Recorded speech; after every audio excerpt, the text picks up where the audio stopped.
Okay, we are just about halfway through the Summer 18 Legacy League season, week 4 in the books. I'm joined with Darren, Justin, Brendan, and Sean. I got that right. That's the most stressful part of the whole show. We're going to get into the fun stuff now. We got a lot of basketball to talk about. Perhaps not a game that we thought was going to be the closest one of the evening, but it ended up being so. The Throne versus Nothing Easy. The Throne squeaks it out by 3 points, 71-68. I think that Nothing Easy down Mike Slattery, their best scorer, a fellow intern of you guys. And the Throne, a team that, shot up a little bit in the power rankings the last couple of weeks. But it's a game that sort of, was it them playing down, or was it a situation of, Nothing Easy really showing us something? I think it was a mixture of both. The Throne did play a great game. Eric Langston had 18 points, 11 rebounds. They had 4 players in double figures, but Nothing Easy. 2 players, both with 20-point double-doubles. They didn't back down at all, even with their best player out. So I think it might have been a mixture of both. Yeah, it was definitely a spirited game. A lot of back and forth play. Nothing Easy, as you said. Brian Lilly, 23 points, and Joe Kapatagali, if I didn't butcher his name. Sorry, Joe. He had 21 points, 11 rebounds. They led the way for Nothing Easy. And, probably shocked a lot of people, but kept it close. It was a good game. Yeah, I think that's the one thing that we always forget is, at the end of the day, it's a game, and sometimes shots are hitting and sometimes they're not. So, you always have to bring your best every week, and, wins are very hard to come by in this league, so not to knock the Throne it out. But unfortunate that Nothing Easy couldn't, steal a tough one away. Moving right along, game of the week. Maybe not as close as we had hoped, but Nick Strong versus Dinner. Oh, sorry, no, I'm wrong. It was Sportslook. No? Yeah, Sportslook versus Young Kings. My apologies. A little bit lopsided. Sportslook walks away 73-34. I didn't catch most of the game, but I'm assuming Young Kings just cold. Really cold. They shot 22% from the field and 16 from 3, and they had very good three-point shooters. Eddie Whitman, Miles Raymond, so that was a surprise. They just couldn't find a bucket.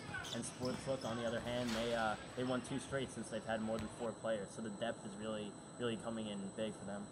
Yeah, I mean, they're active defensively, very active, a lot of talking, move the ball well, and they got contributions from everyone. I mean, Dan Kikoros had 21 points and 12 boards, and John Zervos had 23 points and 12 boards as well. So those guys led them.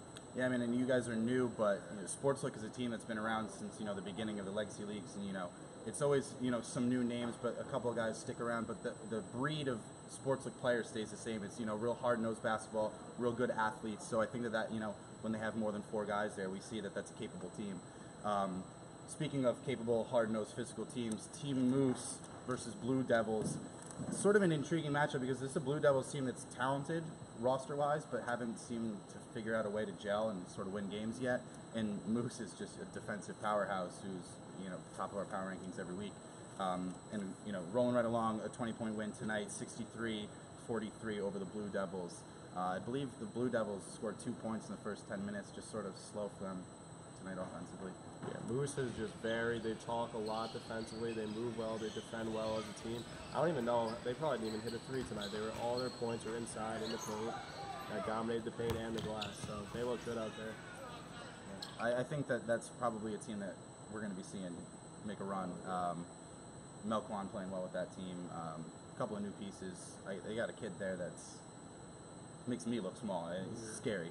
It's a force, down low to have a guy as assertive as that on a team that already plays really good defense, adding some guys who can score a little bit. Talk about scoring. We got a lot of games. Lopsided games, 100-point games. We'll start with Run TMC. How about that? Joey behind the camera, a big old smile on his face. TMC beats Head Honchos 111-67. I don't like to talk about my own team. I like to sit back and enjoy it. I'll let you guys discuss. Yeah, you guys had played a crazy good game, 67% from the field, 59% from the field, from the three-point line, only 5 turnovers for the whole game. Joey knocked down 4 out of his 5 threes. Will Hudson, he was the big-time scorer in the game, 33 points, 7 for 11 for threes. I guess we'll just stay with the theme of high scoring. Shocker City versus Jays, Trays, and Fadeaways. It ends up being 109-78. But I watched a good deal of that game, and at halftime it was close. It was competitive at least, and I thought that down the stretch that Shocker City team's just got some horses. Mike David, you don't beat him. He doesn't lose. But I think that we saw that Jays, Trays, and Fadeaways might be a team come the playoffs, you can't sleep on them because they'll play up. I think that's what I saw tonight, at least. Yeah, I agree. They'll play up, but Shocker City, Mike Davis, 10 3-pointers on the night. Come on, those all of them are shooters. It's really hard to see them lose games like that against Jay Strays and fadeaways. Nothing against them; they definitely play well, but Shocker City played a hell of a game tonight. Another team new to the league, two teams actually new to the league. Dinner Served and Nick Strong. Nick Strong, record doesn't reflect it, but I think a team that's playing, another hard-nosed team that plays physical. They walk away tonight with a victory over Dinner Served, 72-59. I didn't catch any of that game really, but Nick Strong is a team that I think, another one of those, you don't really want like a sports look. Very physical, very athletic. You don't really want to bang with them down low too much. You just got to hope you can outshoot them. Yeah, they got back to 500 today. 2-2 now. They play a winless above the rim next week, so they look to go over 500. They just play really good team basketball.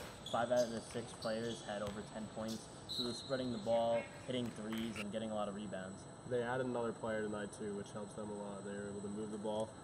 Frank Morale had 18 points, 13 rebounds, and Anthony Pasiccio had another double-double with 16 points and 11 rebounds as well. So I think we've seen, having extra legs helps. It's very fast-paced, and Sportslook struggled early on in the season with 4 guys, 5 guys on their bench. So having an extra set of legs always helps, especially if he's a little capable as well. We'll end with probably my favorite game of the night, and part of me feels bad, but it was just they put on such a good show that you can't enjoy it. You can't not enjoy it, I should say. Rim Breakers over Above the Rim, who we know have had a rough go of it so far to start their season, coming in 0-3. Running into a powerhouse like Rim Breakers, so I think maybe they're a top tier team, but maybe not given as much respect as they feel they would deserve at least. 113-38, not a fun score to look at, but a very fun game to watch if you are not above the rim. Rim Breakers play with a lot of enthusiasm, I guess would be a very nice way to put it. What did you guys take away from that lopsided one? Rim Breakers definitely lived up to their name. A bunch of highlight plays tonight. 113 points. They held above the rim to only 27% from the field, and they're about 8 or 9 deep, and everyone could play. Their bench could probably, put up some W's if they wanted to. I think that was a statement game, and they're going to go on to. It'll be interesting to see the power rankings this week because I think they're up there with Team Moose and Shocker City now after tonight's win. Absolutely, and you mentioned the power rankings. They were shocked that they weren't first overall in the last power rankings. Just a full team effort, full team interview. We might get to see that one online. And just leaders, Gerald McLeese, 24 points, and Chris Leak, who, I heard on the bench that someone thought he was playing on a 10-foot rim when he was dunking. He had 16 points. It was just a great effort, really fun effort to watch for the Rim Breakers. Yeah, I agree. We were right there with you watching that game, and just the bench is into it. They're clapping, they're cheering each other on, and it's. There's some teams, communication it's tough. It's a physical game. It's fun to see a team that gets it. Everyone plays their role, and they buy into the system, and they have fun playing the game. But I wanted to ask, now that we're 4 weeks in, we're sort of understanding the teams. We're getting a better feel for it. And Justin, I feel bad for you just joining us, but I'm going to put you on the spot anyway. That's fine. 4 weeks in now, we get a sense of the real competitors and who's, middle of the pack, and then, of course, trailing behind. 4 weeks in, a team that is not named Team Moose that is going to win it all this season. I'll start with you, and we'll go down the line. Rim Breakers. Yeah, I'd have to say Rim Breakers as well.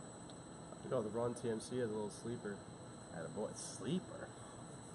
Yeah, I'm going Run TMC as well. Attaboy. You know how to kiss Just because that. no one's talking about you guys. No one, well, because we try to be humble, Yeah. It's all about, how you present yourself. You win with class and you lose with class. That's how I was raised. For the guys, I'm Tyler. It's been a pleasure to be back hosting. As always, follow us on social at @legacy_leagues, and we will see you next Monday night for week 5.